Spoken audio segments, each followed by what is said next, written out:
Hi there, it's Sue, and thanks for joining me for Tips and Talk Day.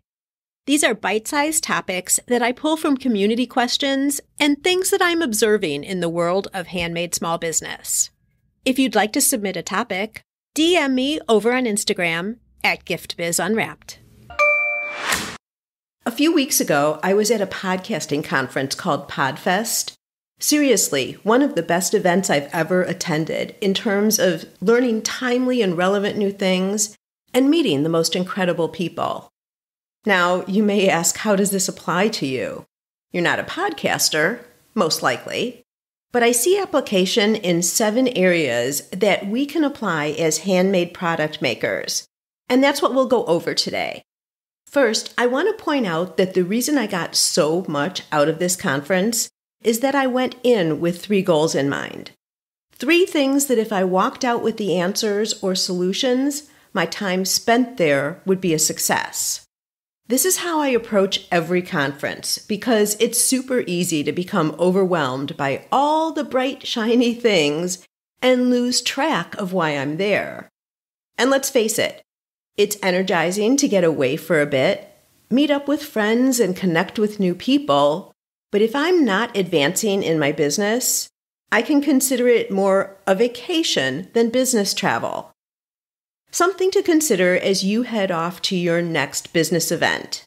Identify 3 things you want to address that will move you forward and make sure you walk away with those checked off. I'm happy to tell you that I met all my goals. I also bought a super cool new mic, so you might hear the quality improve as we go forward. For the guest episodes, that is. These tips and talk shows I do from another location. Anyway, I'm getting off the topic here. Back to what applies to you. Here are the 7 points that I want to present, remind, and reinforce that will strengthen your business and thereby improve your results. Hold out for this last one. It's a doozy and one I didn't know before. First up, play to your strengths. Sometimes we try to increase our skill or knowledge in some area where we feel less capable. While it's important as the business owner to have a working knowledge in all areas of your business, if it's not naturally your interest or a task that comes easily to you, it's better to pass that one on to someone else.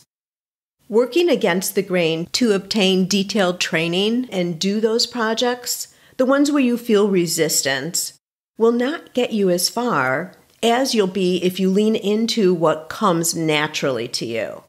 Things like doing your own financials versus hiring a bookkeeper to tend to the numbers. That's one for me. Or forcing yourself to go live on social when in-person events are where you shine.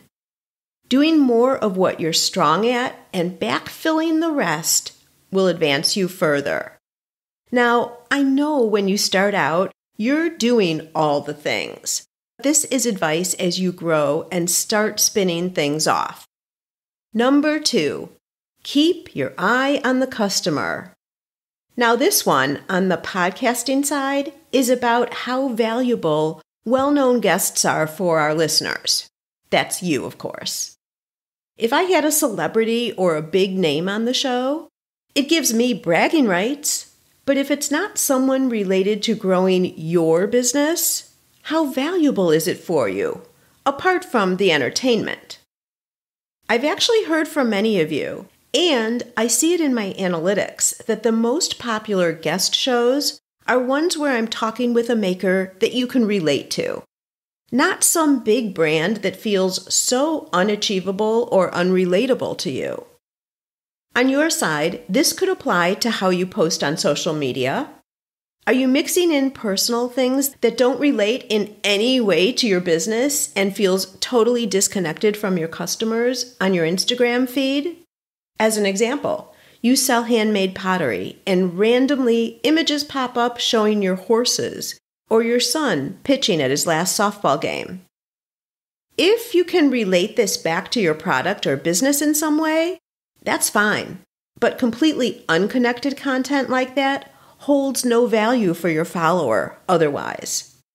Similarly, Your message should be valuable to your customer, not for the purpose of impressing your competition. If you want to point out that you've reached 500 Facebook page followers, great, but position it not as a "look at me" post, but thank your followers for helping you achieve this milestone. See the difference?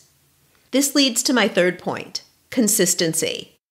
As a listener to this show, you expect to see new episodes arrive early morning every Saturday and Wednesday. What if I put them up on all different days and times, and some weeks not at all? I'd lose my spot in your listening flow.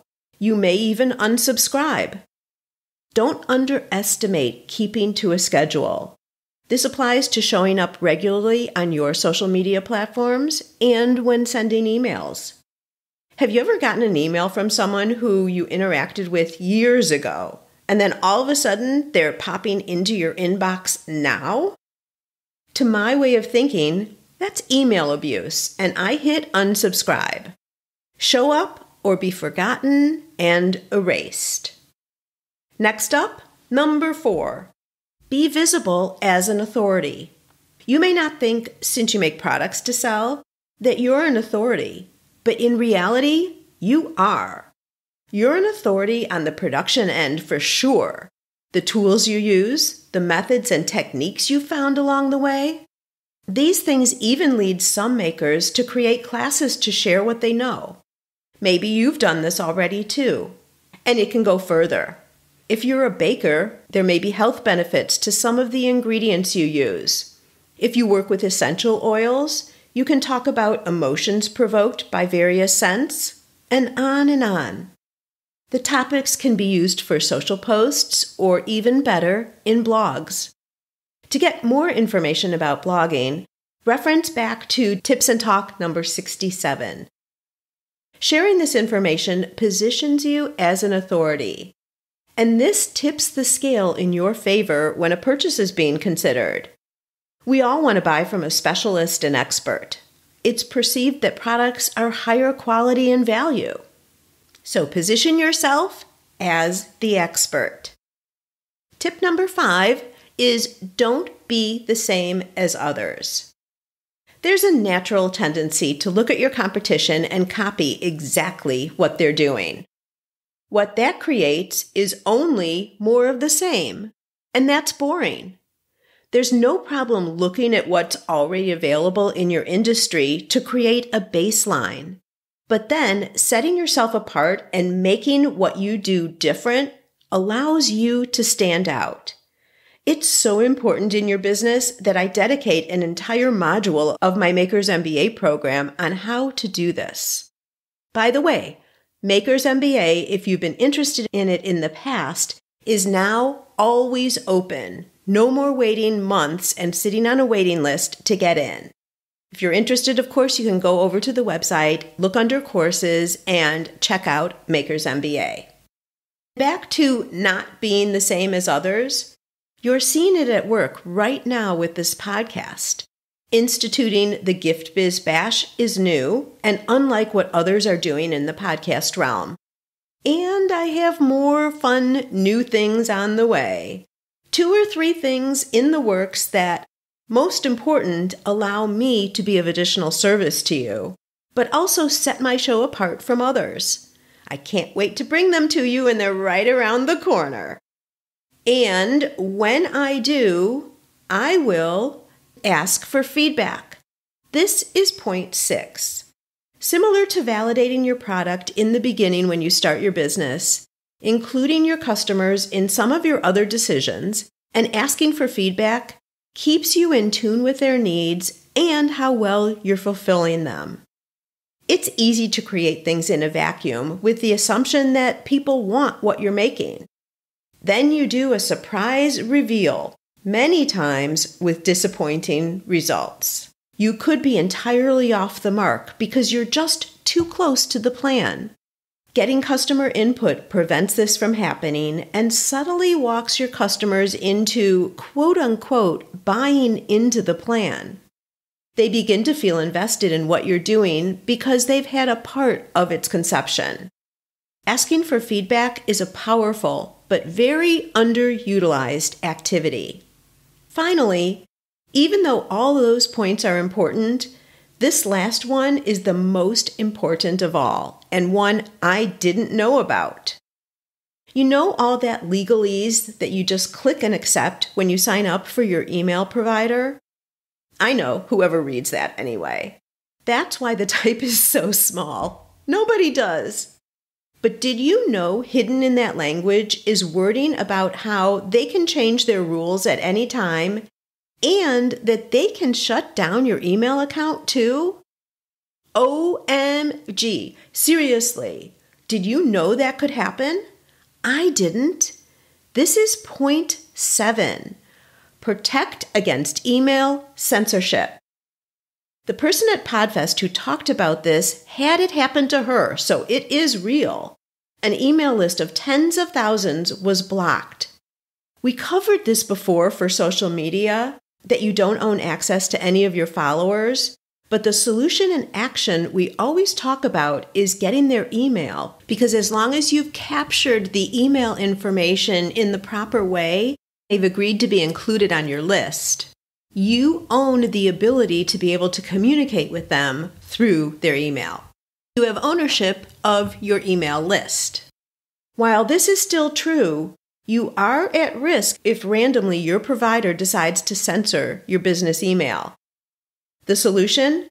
Back up your email list on a regular basis, weekly or monthly, depending on how active it is with new subscribers or unsubscribes. It's easy. Just download a CSV file to your computer, or better yet, a Dropbox folder, and then you're covered. This was a heart-stopping learning for sure. So I specifically want to share it with you. Take heed. Although it seems rare, it could be an email and business disaster. Here are these 7 points again. 1. Play to your strengths. 2. Always keep your eye on the customer. 3. Be consistent. 4. Be visible as an authority. 5. Don't be the same as all the others. 6. Ask for feedback. And 7. Protect against email censorship. Here's to keeping your handmade product business protected, strong, and growing. I've been interjecting within these points how I applied them to my business. And now I'm going to demonstrate number 6 by asking for your input. Which of these hit home for you the most? DM me on Instagram at Gift Biz Unwrapped and let me know. And stay tuned. As I mentioned, there are new and exciting things coming your way. Bye for now. That's a wrap. I'm a get-to-the-point kind of girl, and this is what you can expect from these quick midweek sessions. Now it's your turn. Go out and fulfill that dream of yours. Share your handmade products with us. We want them, and they bring us both so much happiness.